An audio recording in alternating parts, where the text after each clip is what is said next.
मला माझ्या आजीने सांगितली होती, जी तिच्या लहानपणीची आहे. म्हणजे अगदी आजी 10 ते 12 वर्षांची होती तेव्हाची. तो काळच वेगळा होता. त्या काळी आतासारखे टीव्ही, कम्प्युटर, मोबाईल काहीच नव्हतं. लहान मुलांसाठी मनोरंजन म्हणजे बाहेर जाऊन मनसोक्त खेळणे. जशा सुट्ट्या लागायच्या तशी सगळी लहान मुले आपापल्या नातेवाईकांकडे राहायला जायचे. कोणी मामाकडे, कोणी मावशीकडे. माझी आजीही त्याकाळी तिच्या मामाकडे म्हणजे रत्नागिरीला जायची. 4 भावंडांमध्ये ती एकटीच मुलगी होती. जेव्हा ते 4ही जण गावी जायचे तेव्हा सगळे भाऊ बाहेर क्रिकेट, विटीदांडू खेळायला निघून जायचे. आजीची एक खूप जवळची मैत्रीण होती. ती शेजारच्या एका मांत्रिकाची मुलगी होती. तिचे नाव लता. आजीची मामी तिला नेहमी बजावून सांगायची की त्या मुलीसोबत जास्त खेळू नकोस, तिच्याशी जास्त बोलू नकोस. तिचे वडील बाहेरचे बघतात, अशा काही गोष्टी जाणतात ज्या आपल्या कळण्या पलीकडच्या आहेत. गावातली आणि इतरही बाहेरची लोक त्या माणसाकडे आपल्या समस्या घेऊन येत असत, तर कोणी आपली भरभराट होण्यासाठी, आपले स्वास्थ्य उत्तम राहण्यासाठी उपाय विचारण्यास येत असत. एके दिवशी लता तिच्यासोबत खेळायला आली नाही. आजी बराच वेळ तिची वाट बघत थांबली आणि शेवटी तिच्या घरी तिला पाहायला जायचे ठरवले. तसे मामीने आधीच बजावले होते, पण तिला लताची खूप काळजी वाटत होती. लताचे घर गावातले अगदी एका कोपऱ्यात होते. घरांच्या रांगांमधले अगदी शेवटचे घर. अगदी जुनाट आणि पडीक. बाहेरून पाहिले तर एक वेळ शंका येईल की इथे कोणी राहतंय की नाही. ती आत गेली. बाहेरून जीर्ण वाटत असलेले घर आतून मात्र अगदी वेगळेच होते. निरनिराळ्या रंगांनी रंगवलेल्या भिंती. पहिल्याच खोलीत एक मोठा झोपाळा. ती लताला हाक मारतच घरात शिरली, पण ती घरात कुठेही दिसत नव्हती. ती चालतच आज स्वयंपाकघरात गेली. लताची आई जेवण करत होती. तिने विचारले की लता कुठे आहे. त्यावर तिची आई म्हणाली की लता तिच्या वडिलांबरोबर काकांच्या घरी गेली आहे. तिथे कुटुंबात मयत झाले आहे. माझी आजी तिच्या घरी पहिल्यांदाच गेली होती, त्यामुळे लताच्या आईने तिला एक लाडू खायला दिला. ती लाडू खात खात घराबाहेर पडली. यावेळेस ती घराच्या मागच्या दारातून बाहेर आली. त्या घराच्या मागच्या वाड्यात तिला एक छोटासा बगीचा दिसला. त्यात बरीच सुंदर फुलं होती. ते पाहून तिला राहावलं नाही, म्हणून तिने जवळ जाऊन पाहण्याचे ठरवले. ती हळूच त्या बगीचात जाऊन जवळून फुलं पाहू लागली. तितक्यात तिला जाणवले की आपल्या मागे कोणीतरी उभं आहे आणि आपल्याला सतत पाहतंय. तिने झटकन मागे वळून पाहिलं. तिथं घोंगडी घेऊन कोणीतरी उभं होतं. तिला नीट दिसलं नाही की नक्की कोण आहे. तितक्यात तिला आठवले, लताने सांगितलं होतं की घरी ती आणि तिचे आई वडील तिघेच राहतात. लता आणि तिचे वडील तर घरात नाहीत आणि आई तर स्वयंपाकघरात आहे.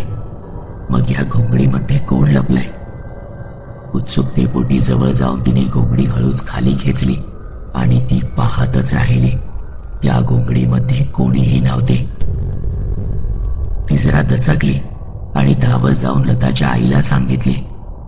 तिची आई मात्र प्रचंड घाबरली. पटकन एका वाटीमध्ये काहीतरी घेतले आणि घराच्या मागच्या दिशेने धाव घेतली.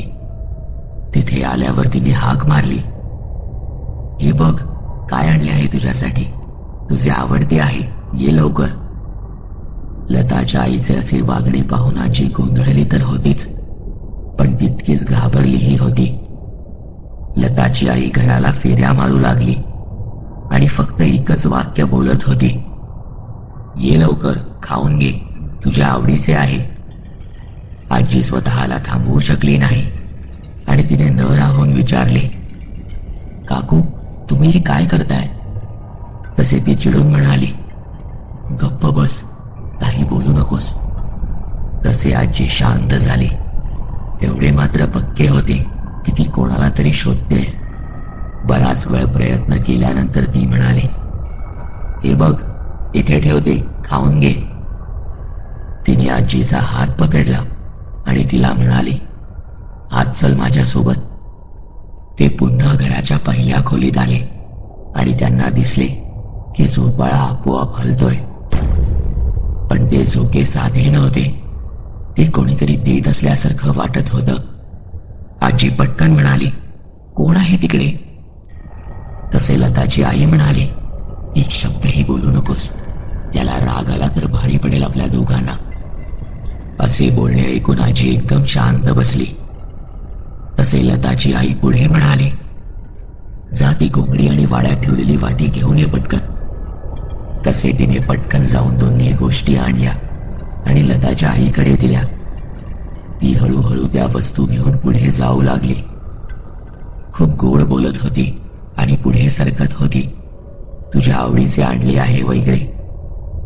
त्यानंतर जे घडले ते पाहून आजीचा स्वतःच्या डोळ्यांवर विश्वासच बसला नाही. कोणीतरी त्या वाटीतले पदार्थ खात होतं. दिसत तर कोणीच नव्हतं, पण वाटीमध्ये जे होतं ते संपताना दिसत होतं. काय घडतंय ते कळण्याआधी लताच्या आईने पटकन ती घोंगडी त्यावर टाकली आणि पुन्हा लाडीगोडीने म्हणाली, अरे वा, किती छान, सगळा खाऊ संपवला. आता शहाण्यासारखं आपल्या जागेवर जाऊन बसायचं. इतकं म्हणत तिने आजीचा हात पकडला आणि पुन्हा स्वयंपाकघरात घेऊन आली. हा सगळा भयानक प्रकार पाहून तिला धक्काच बसला होता.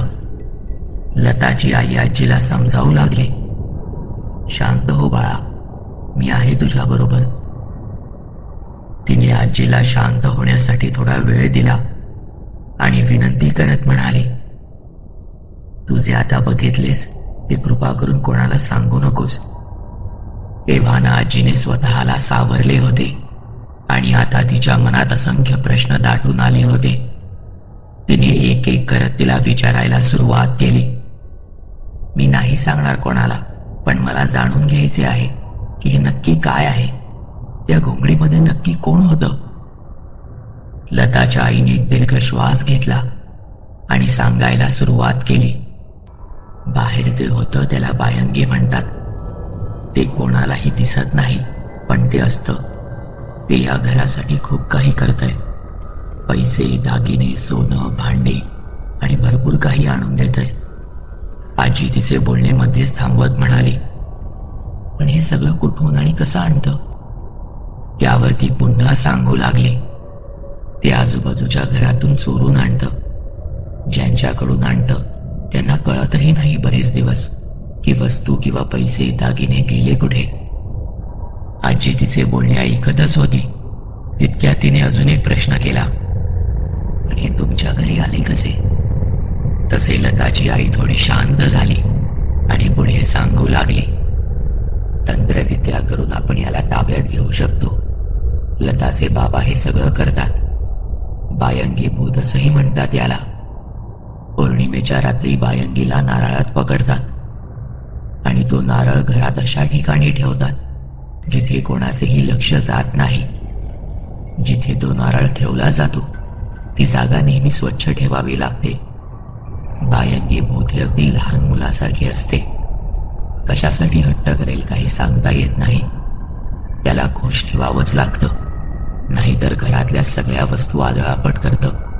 आणि जर ते कधी रागावलं तर मग मात्र कोणाचाही जीव घेण्यासाठीही मागे पुढे बघत नाही. त्याला खायला त्याच्या आवडीचे पदार्थ लागतात. मगाशी मी किचनमध्ये त्याच्यासाठीच दूध, साखर आणि चपाती करत होते. आजी अगदी शांतपणे लताच्या आईचे बोलणे ऐकत होती. कदाचित तिला आपले मन मोकळे करायचे होते, पण ते तिला शक्य होत नव्हतं. आज बऱ्याच दिवसांनी ती आपल्या मुलीच्या मैत्रिणीशी का होईना आपल्या मनातले बोलत होती. ती पुढे सांगू लागली, हे आता अंगाशी येऊ लागले आहे.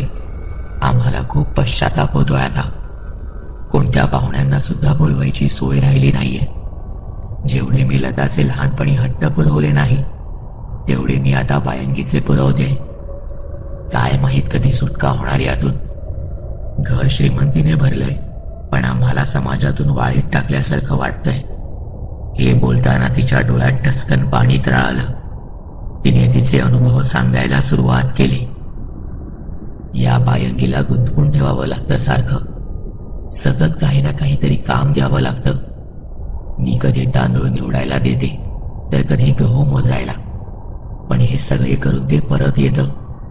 शेवटी लताचे बाबा एक दिवशी बोलले की डोक्यावरचे केस काढून दे आणि त्याला सरळ करून द्यायला सांग.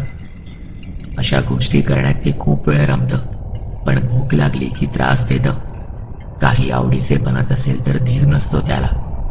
त्याचा सगळ्यात आवडता पदार्थ म्हणजे कांद्याची भजी. लवकर ही पिढा घरातून निघून जावो हीच प्रार्थना मी देवाकडे रोज करते. हे सगळे बोलणे ऐकून आजी अगदी सुन्न झाली आणि तिचा निरोप घेऊन घराबाहेर पडली.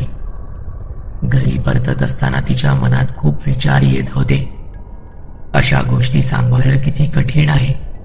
कसं करत असतील तिच्या घरचे. आजीने ही गोष्ट घरी कोणालाच सांगितली नाही. किंबहुना त्यानंतर तिचे लग्न होईपर्यंत ती मामाच्या गावी गेली नाही.